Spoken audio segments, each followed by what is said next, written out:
Hello everyone, मैं लत्तू स्वागत करती हूँ आपका अपने चैनल पे जिसका नाम है हिमाचली ब्लॉगर एंड ब्यूटी लत्तू।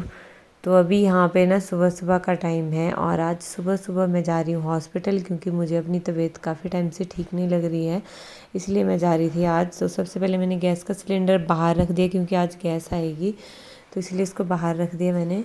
और उसके बाद मैं जा रही हूँ, मैंने यहाँ से बस पकड़ ली और बस पकड़ के मैं पहुँच गई हूँ सुंदरनगर से मैं जा रही हूँ अभी नीर चौक।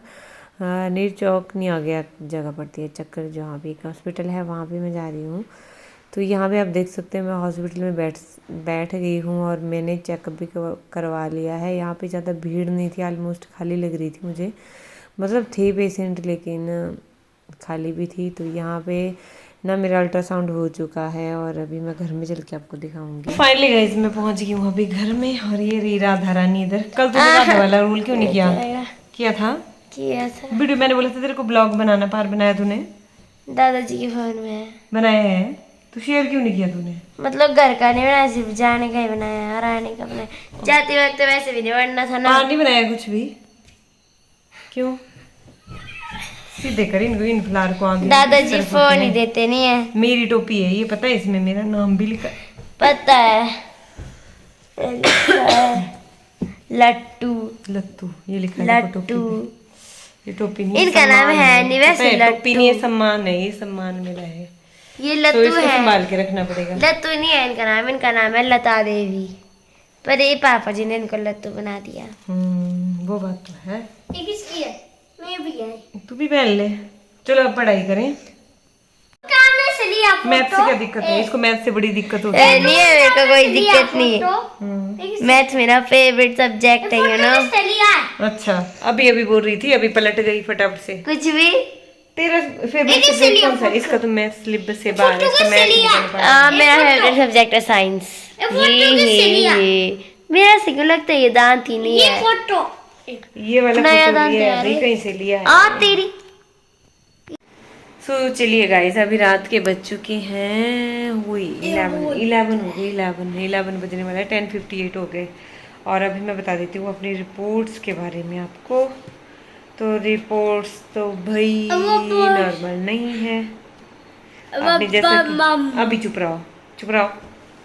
और जैसे कि आपने हॉस्पिटल वाली वीडियो मेरी देख ली थी, उसमें मेरा एकदम से मतलब मेरे दिमाग में बड़ा कुछ चल रहा था, मेरा मन कर रहा था मैं रूम में कहीं कुछ करूं। उस टाइम तो मेरा मन बहुत ही हो रहा था, लेकिन वहाँ पे मेरी देवरानी भी मेरे को साथ मिल गई। फिर थोड़ा सा ऐसा रहा कि उसके साथ बातें भी, क्योंकि उसकी भी डिलीवरी होनी है, तो फिर उसके साथ साथ ये बातचीत करके थोड़ा सा फिर बेटर फील हुआ। क्योंकि जब अकेले होते हैं ना तो आपके दिमाग में एक ही बात चली होती है।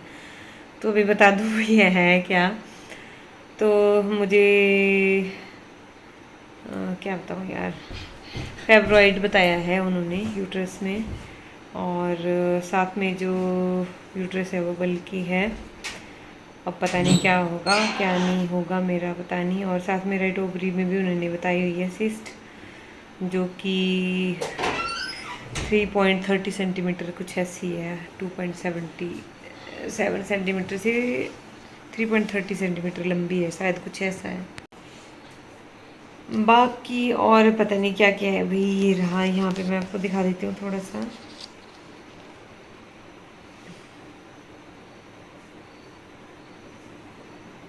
पता नहीं इसमें उल्टा दिख रहा है सीधा दिख रहा है, पता नहीं क्या है ये क्या नहीं है। लेकिन उन्होंने बोला कि इसके लिए आपको DNC करना पड़ेगा, जिसमें अपनी यूट्रस का पीस जाएगा और उसमें देखेंगे कि क्या है क्या नहीं है। क्योंकि यूट्रस में जो फेब्रॉइड उन्होंने बताया वो बताया उन्होंने दो, कि एक जिसमें बड़ा है मतलब रसौली है, एक बड़ी है काफ़ी जो 7.19 हो गई है, और दूसरा छोटा है जो 2.27 है। तो इसमें उन्होंने बोला कि सबसे पहले तो इसमें आपका पीस भेजा जाएगा, क्योंकि यूट्रस जो बल्कि है तो इसमें पीस भेजना पड़ेगा। यूट्रस एक पीस निकालेंगे, उसको भेजेंगे, और उसकी जब रिपोर्ट आएगी तो उसके बाद आगे का करेंगे। मतलब उसमें अगर सब कुछ सही आया तो उसके बाद हम, क्योंकि अभी आपकी एज छोटी है तो अभी हम 2-3 साल इसको और खींचेंगे आगे, क्योंकि 40 से पहले ये नहीं कर सकते, ऑपरेशन नहीं कर सकते, यूट्रस रिमूव नहीं कर सकते। तो इसीलिए उन्होंने बोला कि क्या बोलूँ मैं, मेरे को समझ में नहीं आ रहा मैं क्या बोल रही हूँ, क्योंकि मेरा थोड़ी सी कंडीशन अभी मेरे को थोड़ा सा बेटर फील हो रहा है, लेकिन इससे पहले मेरी कंडीशन थोड़ी सी ठीक नहीं थी। मेरे को बड़ा बड़ा अजीब सा लग रहा है, क्योंकि जब आप सोचते हो ना, मतलब मेरे को ऐसा लगता है कि मैं फिर से उसी स्टेज पे पहुंच गई। क्योंकि शुरू में जो मेरे दोनों बच्चे हुए हैं वो सी सेक्शन से हुए हैं, उसके बाद मेरा गॉल ब्लैडर मेरा रिमूव कर दिया है, वो भी अब मेरा ऑपरेशन हुआ था। अब ये फोर्थ होगा, और जो मुझे पता है कि ये मेरे को करवाना ही पड़ेगा, आज नहीं तो कल तो मेरे को करवाना ही पड़ेगा, क्योंकि अभी तो शायद नहीं होगा ये ऑपरेशन।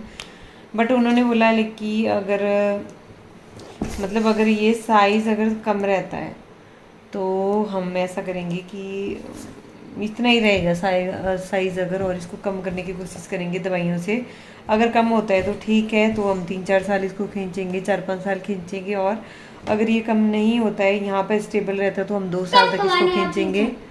और अगर ये साइज़ बढ़ता है तो फिर उसमें हम रिस्क ले लेंगे, उसमें हमें ये करवा दिया मैंने चेक, ठीक है। तो फिर उसमें हमें क्या है कि ऑपरेशन करना पड़ेगा। वैसे कहते हैं कि 40 तक, मतलब जो भी है वो 40 से पहले नहीं होता ये ऑपरेशन। अब पता नहीं क्या होगा मेरा, क्या नहीं होगा। मैं सोच के कुछ और गई थी और निकल गया कुछ और, क्योंकि मेरी काफ़ी दिनों से मेरे को दिक्कत थी ये पेट में दर्द की, और भी बहुत सारे चीज़ें थी। तो अब पता नहीं क्या होगा, जो भी होगा वही होगा, जो मंजूर खुदा होगा। क्योंकि टेंशन लेना मतलब अपने को ही, खुद को ही, एक बीमारी तो है ही, 4 बीमारियाँ आप और लगा दोगे, तो इसलिए ज़्यादा सोच के कोई परेशानी का हाल तो निकलने वाला नहीं है। लेकिन मैं एक के सहारे भी नहीं चल सकती, मुझे अभी ये जो मतलब 2-3 जगह मुझे और कंसर्न करना है, उसके बाद ही मैं कुछ डायग्नोज पे जाऊंगी, मतलब उसके बाद ही मैं करूँगी कुछ भी। क्योंकि उन्होंने तो बोल दिया था कि इसको और ज़्यादा मतलब इसको सीरियस लेना, इसको और ज़्यादा नहीं बढ़ाना, क्योंकि इससे ज़्यादा बढ़ गया तो फिर दिक्कत तो रहती है। क्योंकि कुछ भी अंदर, क्या बोल रही हूँ मैं, पता नहीं। अब देखती हूँ, पहले मैं 2-3 जगह और जाऊँगी, फिर जैसे मैंने बोल दिया वहाँ पे कंसल्ट, एक तो गवर्नमेंट हॉस्पिटल में जाऊँगी, फिर 1-2 प्राइवेट हॉस्पिटल में जाऊँगी, और क्या क्या बोलते हैं वहाँ पे, फिर उसके बाद में जाऊँगी, फिर जाऊँगी उसी हॉस्पिटल में वापस से, और फिर देखती हैं वहाँ से ट्रीटमेंट करवाना है या कहीं और से ट्रीटमेंट करवाना है। क्योंकि क्या होता है कि कभी भी आपको एक डॉक्टर के कंसल्ट पे कभी भी नहीं चलना चाहिए, 2-3 डॉक्टर से कंसल्ट कर लीजिए, उसके बाद ही आप किसी भी डिसीजन पे पहुँचिए। शिवा यहाँ बड़े ध्यान से सुन रहा है, क्या सुन रहा है शिवा? शिबू क्या सुन रहा है शिबू? तो चलिए, अभी जो भी होगा वो भगवान, मतलब भगवान जो भी करता है, मुझे कोई शिकायत नहीं किसी से भी। भगवान जो भी करता है वो अच्छा करता है, और जो भी होता है हमारे अच्छे के लिए होता है। तो बस चलिए, इसी के साथ मैं सुबह मिलती हूँ, क्योंकि अभी 11 बज चुके हैं। कल भी मैं लेट हो गई थी सुबह उठने में, क्योंकि कल जैसे कृष्णा जी को भोग वगैरह भी लगाया रात को 12 बजे 12:30 बजे, और मुझे सुबह जल्दी उठना पड़ता है, क्योंकि बच्चे को जल्दी भेजना होता है। 7 बजे से पहले मेरे बच्चे चले जाते हैं। तो फिर आज मैं लेट हो गई थी उठने में, तो मैंने इतनी जल्दी करके इनको तैयार किया, और फिर खाना वगैरह इनको पैक करके देना, फ्रूट्स वगैरह। चलिए गाइस, सुबह मिलते हैं। तो इसके बाद ना यहाँ पे नेक्स्ट डे मॉर्निंग हो रही है, और मॉर्निंग में मेरी लग गई है एक्सरसाइज और योगा। अब ऐसे भी मैं डेली करती थी, लेकिन बीच में ऐसा होता है ना कि अब जब आप ठीक हो तो बीच में कभी छूट भी जाता था।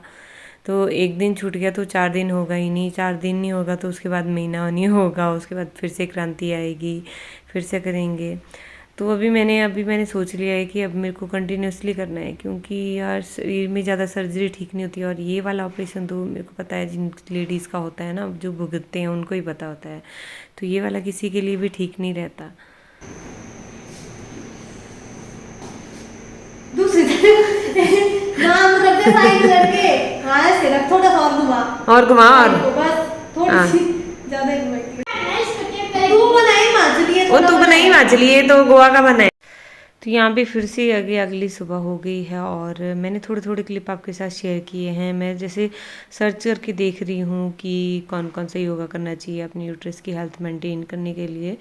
तो बाकी बहुत सारी लेडीज़, मतलब मेरी तरह कितनी और लेडीज़ होंगी जिनको ये दिक्कत होगी, फाइब्रॉइड की और रसौली की, मतलब और पीसीओडी की, बहुत सारी दिक्कतें होती है। तो हम कोशिश कर सकते हैं अपनी तरफ से कि ताकि कोई बचा रहे, मतलब हमारा शरीर, जितनी भी मेरी लेडीज़ है, मेरी बहनें हैं, तो बस, और मुझे लगता है ये जो आने वाली जनरेशन है ना, इसमें इन बीमारियों से कोई नहीं बच पाएगा, क्योंकि जिस हिसाब से अगर मैं देखती हूँ कि हम तो ऐसा भी नहीं है कि मैं बाहर का बहुत कुछ खाती हूँ, हालांकि मैं सारी चीज़ें अवॉइड करती हूँ, लेकिन फिर भी, और ना ही हम कुछ नॉन वेज खाते हैं, तो बट फिर भी इस तरीके की दिक्कतें हो रही हैं। तो यहाँ पे सुबह को एक नई ड्रेस मिली थी उसकी ताई से, वो इसको चेक करके देख रही थी। सो चलिए ब्लॉग को मैं यहीं पर ही एंड कर रही हूँ। Bye bye.